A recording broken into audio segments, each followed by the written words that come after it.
ಎಲ್ಲರಿಗೂ ನಮಸ್ಕಾರ. ನನ್ನ ಹೆಸರು ಸಂಗೀತಾ ನಿಂಗಪ್ಪ ವಾಲ್ಮೀಕಿ. ನಾನು ಕೆಎಲ್ಇ ಶಿಕ್ಷಣ ಮಹಾವಿದ್ಯಾಲಯ ಅಂಕೋಲಾದ B.Ed ಪ್ರಥಮ ವರ್ಷದ ಪ್ರಶಿಕ್ಷಣಾರ್ಥಿ. ಇವತ್ತು ನಾವು 8ನೇ ತರಗತಿಯ ಸಮಾಜ ವಿಜ್ಞಾನ ಅಧ್ಯಾಯ 1 ಆಧಾರಗಳ ಬಗ್ಗೆ ತಿಳಿದುಕೊಳ್ಳೋಣ. ಹಾಗಾದರೆ ಇತಿಹಾಸ ಎಂದರೇನು? ಇತಿಹಾಸವು ಗತಿಸಿ ಹೋದ ಸಂಗತಿಗಳನ್ನು ಕ್ರಮಬದ್ಧವಾಗಿ ಹೇಳುವ ಶಾಸ್ತ್ರವಾಗಿದೆ. ಅಂದರೆ ಆಧಾರಗಳನ್ನು ಬಳಸಿಕೊಂಡು ಇತಿಹಾಸವನ್ನು ಬರೆಯಲಾಗುತ್ತದೆ. ಆದ್ದರಿಂದ ಆಧಾರವಿಲ್ಲದೆ ಇತಿಹಾಸವಿಲ್ಲ ಎಂಬುದು ಇತಿಹಾಸದ ತಾತ್ವಿಕ ನೆಲೆಯಾಗಿದೆ. ಹಾಗಾದರೆ ಚರಿತ್ರೆ ರಚನೆಗೆ ಆಧಾರಗಳು ಏಕೆ ಬೇಕು? ಹಾಗಾದರೆ ಆಧಾರ ಎಂದರೇನು? ಆಧಾರ ಎಂದರೆ ಚರಿತ್ರೆಯ ರಚನೆಗೆ ಬೇಕಾಗುವ ಮೂಲ ಸಾಮಗ್ರಿಗಳನ್ನು ನಾವು ಆಧಾರ ಎಂದು ಕರೆಯುತ್ತೇವೆ. ಇವುಗಳು ಆ ಕಾಲಮಾನದ ವಿವರಗಳನ್ನು ನೀಡುತ್ತದೆ.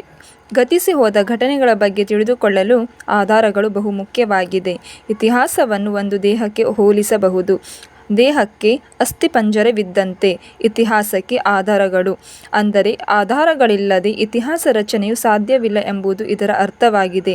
ಯಾವ ರೀತಿಯ ಆಧಾರವನ್ನು ಬಳಸುತ್ತೇವೆಯೋ ಆ ರೀತಿಯ ನೋಟವು ಇತಿಹಾಸಕ್ಕೆ ದೊರೆಯುತ್ತದೆ. ಹೀಗಾಗಿಯೇ ಸಾರ್ವತ್ರಿಕ ಇತಿಹಾಸವೆನ್ನುವುದು ಯಾವುದೂ ಇಲ್ಲ. ಇತಿಹಾಸದಲ್ಲಿ ವಿವರಿಸಲ್ಪಡುವ ಎಲ್ಲ ಸಂಗತಿ ಹಾಗೂ ಘಟನೆಗಳಿಗೆ ನಿರ್ದಿಷ್ಟವಾದ ಆಧಾರಗಳು ಇರಬೇಕು ಎನ್ನುವುದು ಜನಜನಿತವಾಗಿದೆ. ಆಧಾರಗಳನ್ನು 2 ಭಾಗಗಳಾಗಿ ವಿಂಗಡಿಸಲಾಗಿದೆ. ಒಂದು ಸಾಹಿತ್ಯ ಆಧಾರಗಳು, ಮತ್ತೊಂದು ಪ್ರಾಕ್ತನ ಆಧಾರಗಳು. ಸಾಹಿತ್ಯ ಆಧಾರದಲ್ಲಿ ಇನ್ನು 2 ಪ್ರಕಾರಗಳಿವೆ. ಒಂದು ದೇಶೀಯ ಸಾಹಿತ್ಯ, ಮತ್ತೊಂದು ವಿದೇಶೀಯ ಸಾಹಿತ್ಯ.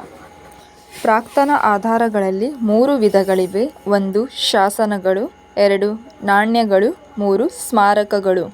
ದೇಶೀಯ ಸಾಹಿತ್ಯ ಎಂದರೆ ಭಾರತೀಯರಿಂದಲೇ ರಚನೆಯಾಗಿರುವ ಸಾಹಿತ್ಯವನ್ನು ದೇಶೀಯ ಸಾಹಿತ್ಯ ಆಧಾರಗಳು ಎಂದು ಕರೆಯುತ್ತೇವೆ. ವಿಶಾಖದತ್ತನ ಮುದ್ರಾರಾಕ್ಷಸ ಕೃತಿಯು ಹರ್ಷವರ್ಧನನ ಇತಿಹಾಸವನ್ನು ತಿಳಿಸುತ್ತದೆ. ಕಲ್ಹಣನ ರಾಜತರಂಗಿಣಿಯು ಕಾಶ್ಮೀರದ ಚರಿತ್ರೆಯನ್ನು ತಿಳಿಸುತ್ತದೆ. ಅಶ್ವಘೋಷನ ಬುದ್ಧಚರಿತೆ ಇದು ಬೌದ್ಧ ಧರ್ಮದ ತ್ರಿಪಿಟಕಗಳು ಬುದ್ಧನ ಚರಿತೆಯನ್ನು ತಿಳಿಸುತ್ತವೆ. ಅಮೋಘವರ್ಷನ ಆಸ್ಥಾನದಲ್ಲಿದ್ದ ಶ್ರೀ ವಿಜಯನ ಕವಿರಾಜ ಮಾರ್ಗ ಇತ್ಯಾದಿಗಳನ್ನು ಇಲ್ಲಿ ಹೆಸರಿಸಬಹುದಾಗಿದೆ. ವಿದೇಶಿ ಸಾಹಿತ್ಯ ಎಂದರೆ ವಿದೇಶಿ ಬರಹಗಾರರು, ಪ್ರವಾಸಿಗರು, ವಿದ್ವಾಂಸರು ರಚಿಸಿರುವಂತಹ ಗ್ರಂಥಗಳಿಗೆ ವಿದೇಶಿ ಸಾಹಿತ್ಯ ಆಧಾರವೆಂದು ಕರೆಯುವರು.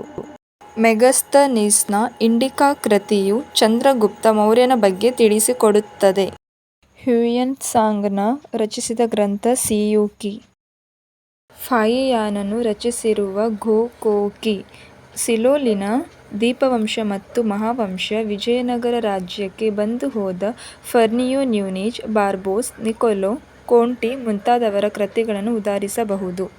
ಪ್ರಾಕ್ತನ ಆಧಾರ ಎಂದರೆ ಸಂಶೋಧನೆ ಮತ್ತು ಉತ್ಖನನಗಳಿಂದ ದೊರೆತಿರುವ ಶಾಸನಗಳು, ನಾಣ್ಯಗಳು, ಸ್ಮಾರಕಗಳು, ಮಡಿಕೆ ಕುಡಿಕೆ ಹಾಗೂ ಇನ್ನಿತರ ಪಳೆಯುಳಿಕೆಗಳನ್ನು ಪ್ರಾಕ್ತನ ಆಧಾರಗಳೆಂದು ಕರೆಯುತ್ತೇವೆ.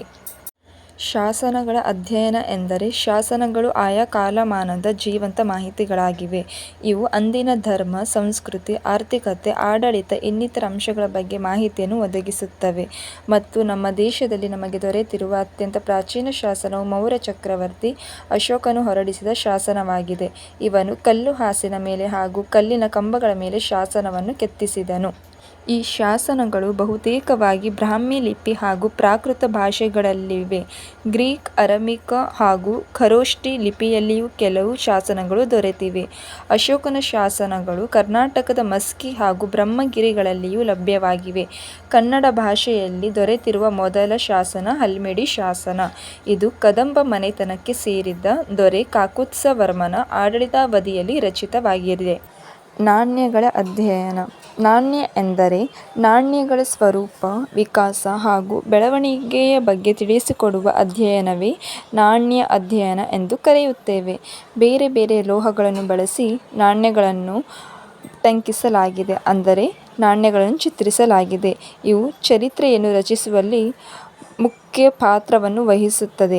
ನಾಣ್ಯಗಳ ಅಧ್ಯಯನವು ಕೂಡ ಅದರದ ಕಾಲಮಾನ, ಆಗಿನ ಧರ್ಮ, ಸಂಸ್ಕೃತಿ, ಆಡಳಿತ, ಸಾಮಾಜಿಕ ಹಾಗೂ ಆರ್ಥಿಕ ಸ್ಥಿತಿಯ ಬಗ್ಗೆ ತಿಳಿದುಕೊಳ್ಳುವಲ್ಲಿ ಸಹಾಯಕವಾಗಿದೆ.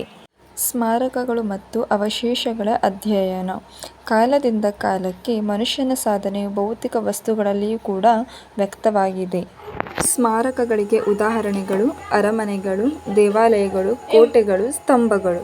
ಸ್ತೂಪ ಎಂದರೆ ಬೌದ್ಧರ ಸಮಾಧಿಯಾಕಾರದ ಸ್ಮಾರಕ ಎಂದರ್ಥ. ಇಲ್ಲಿ ನೋಡಿ ಚಿತ್ರದಲ್ಲಿ ಕಾಣಿಸ್ತಿದೆಯಲ್ಲ, ಸಾಂಚಿ ಸ್ತೂಪ ಮತ್ತು ಸಾರನಾಥ ಸ್ತೂಪ. ಇದು ಸಮಾಧಿಯಾಕಾರದಲ್ಲಿ ಇರುವುದರಿಂದ ಇದನ್ನು ಸ್ಮಾರಕ ಎಂದು ಕರೆಯುವರು. ಬಸದಿ ಎಂದರೆ ಜೈನ ಸಂತರು ವಾಸಿಸುವ ಕಟ್ಟಡಗಳೇ ನಾವು ಬಸದಿ ಎಂದು ಕರೆಯುವರು. ದೇವಾಲಯಗಳು, ಅರಮನೆ, ಕೋಟೆಗಳು ಮತ್ತು ಇತರೆ ಅವಶೇಷಗಳು ಕೂಡ ಇವೆ. ಪ್ರಾಚೀನ ಭಾರತದ ಈ ಸ್ಮಾರಕಗಳು ನಾಗರಿಕತೆ, ತಂತ್ರಜ್ಞಾನ, ಸಾಮಾಜಿಕ ಆರ್ಥಿಕ ಸ್ಥಿತಿಯನ್ನು ತಿಳಿಯಲು ಕೂಡ ಇದು ಸಹಾಯಕವಾಗಿದೆ. ಇವು ರಾಜರುಗಳ ಸಾಧನೆಯನ್ನು ಕೂಡ ಪ್ರತಿಬಿಂಬಿಸುತ್ತವೆ. ಅಶೋಕನ ಸ್ತಂಭಗಳು, ಅಜಂತಾ, ಎಲ್ಲೋರಾ, ಎಲಿಫೆಂಟಾ ಗುಹೆಗಳ ಶಿಲ್ಪಗಳು, ಕರ್ನಾಟಕದ ಬಾದಾಮಿ, ಐಹೊಳೆ, ಪಟ್ಟದ ಕಲ್ಲುಗಳು ಭಾರತದ ಭವ್ಯ ಪರಂಪರೆಯ ಕುರುಹುಗಳಾಗಿವೆ. ಭಾರತೀಯ ವಾಸ್ತುಶಿಲ್ಪವು ಅತ್ಯಂತ ವಿಶಿಷ್ಟವಾದುದು. ಭಾರತದ ಉದ್ಗಲಕ್ಕೂ ಕೂಡ ಚಾಚಿಕೊಂಡಿರುವ ಸ್ತೂಪಗಳು, ಬಸದಿಗಳು, ಚೈತ್ಯಗಳು ಮತ್ತು ಸಾವಿರಾರು ದೇವಸ್ಥಾನಗಳು ಕಾಲಾಂತರದಲ್ಲಿ ಮೂಡಿಬಂದಿದೆ. ಇವುಗಳ ಅಧ್ಯಯನದಿಂದ ಆ ಕಾಲದ ಧಾರ್ಮಿಕ, ರಾಜಕೀಯ, ಸಾಮಾಜಿಕ ಹಾಗೂ ಆರ್ಥಿಕ ಬದುಕನ್ನು ತಿಳಿಯಲು ಕೂಡ ಪರೋಕ್ಷವಾಗಿ ಇದು ಸಾಧ್ಯವಾಗಿದೆ. ಇಂದು ಭಾರತದ ಬಹುಮುಖಿ ಪರಂಪರೆಯನ್ನು ಅರ್ಥಮಾಡಿಕೊಳ್ಳಲು ಮೌಖಿಕ ಆಕರಗಳನ್ನು ಬಳಸಿಕೊಳ್ಳಲಾಗುತ್ತದೆ. ಅಂದರೆ ಅನಾದಿ ಕಾಲದಿಂದಲೂ ಮಾನವನು ತನ್ನ ಅನುಭವ ಹಾಗೂ ನೆನಪುಗಳನ್ನು ಹಾಡು, ಕಾವ್ಯ, ಲಾವಣಿಗಳ ಮೂಲಕ ಅವನು ಏನು ಮಾಡುತ್ತಾನೆಂದರೆ ಮೌಖಿಕವಾಗಿ ತಲೆಮಾರಿನಿಂದ ತಲೆಮಾರಿಗೆ ಉಳಿಸಿಕೊಂಡು ಬಂದಿರುತ್ತಾನೆ. ಇದು ಲಿಖಿತ ಪರಂಪರೆಯು ಆರಂಭವಾಗುವ ಮೊದಲೇ ಇದ್ದ ಸಂಪ್ರದಾಯವಾಗಿತ್ತು. ನಮ್ಮ ಭಾರತದ ಚರಿತ್ರೆಯ ಪ್ರಾರಂಭಗೊಳ್ಳುವುದೇ ಇಂತಹ ಮೌಖಿಕ ಪರಂಪರೆಯ ಮೂಲಕ. ವೇದಗಳು ಲಿಖಿತ ಸ್ವರೂಪವನ್ನು ಪಡೆದುಕೊಳ್ಳುವ ಮುನ್ನ ಅನೇಕ ತಲೆಮಾರುಗಳವರೆಗೆ ಮೌಖಿಕ ಪರಂಪರೆಯೇ ಆಗಿತ್ತು.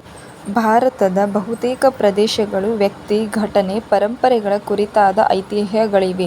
ಐತಿಹ್ಯಗಳನ್ನು ಸ್ಥಳ ಪುರಾಣಗಳೆಂದು ಸಹ ಕರೆಯುತ್ತಾರೆ.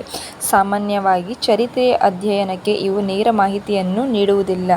ಇವು ನೀಡುವ ಪರೋಕ್ಷ ಮಾಹಿತಿಗಳಿಂದ ಇತಿಹಾಸವನ್ನು ರಚಿಸುವ ಯತ್ನವನ್ನು ಇತ್ತೀಚೆಗೆ ಇತಿಹಾಸಕಾರರು ಮಾಡುತ್ತಿದ್ದಾರೆ. ಇವು ಸಮಾಜದ ನಂಬಿಕೆಯನ್ನು ಕೂಡ ತಿಳಿಸುತ್ತವೆ. ವ್ಯಕ್ತಿಯ ವೈಭವವನ್ನು ಅಥವಾ ಸ್ಥಳದ ಮಹಿಮೆಯನ್ನು ಈ ಐತಿಹ್ಯಗಳು ಸೂಚಿಸುತ್ತವೆ. ಧಾರ್ಮಿಕ ಸ್ಥಳಗಳ ಕುರಿತಾದ ಸ್ಥಳ ಪುರಾಣಗಳನ್ನು ನಾವು ಸಾಮಾನ್ಯವಾಗಿ ಹೀಗೆ ಕಾಣಬಹುದು. ಇವತ್ತು ನಾವು ಆಧಾರಗಳು, ಆಧಾರದ ವಿಧಗಳು, ಶಾಸನಗಳು, ನಾಣ್ಯಗಳು, ಸ್ಮಾರಕಗಳು ಮತ್ತು ಅವಶೇಷಗಳು, ಮೌಖಿಕ ಆಧಾರಗಳು, ಐತಿಹ್ಯಗಳು ಬಗ್ಗೆ ತಿಳಿದುಕೊಂಡೆವು. ನಮ್ಮ ವಿಡಿಯೋ ಇಷ್ಟ ಆದಲ್ಲಿ ಲೈಕ್ ಮಾಡಿ, ಶೇರ್ ಮಾಡಿ, ಕಮೆಂಟ್ ಮಾಡಿ. ನಮ್ಮ ಯೂಟ್ಯೂಬ್ ಚಾನಲನ್ನು ಸಬ್ಸ್ಕ್ರೈಬ್ ಮಾಡಿ. Thank you.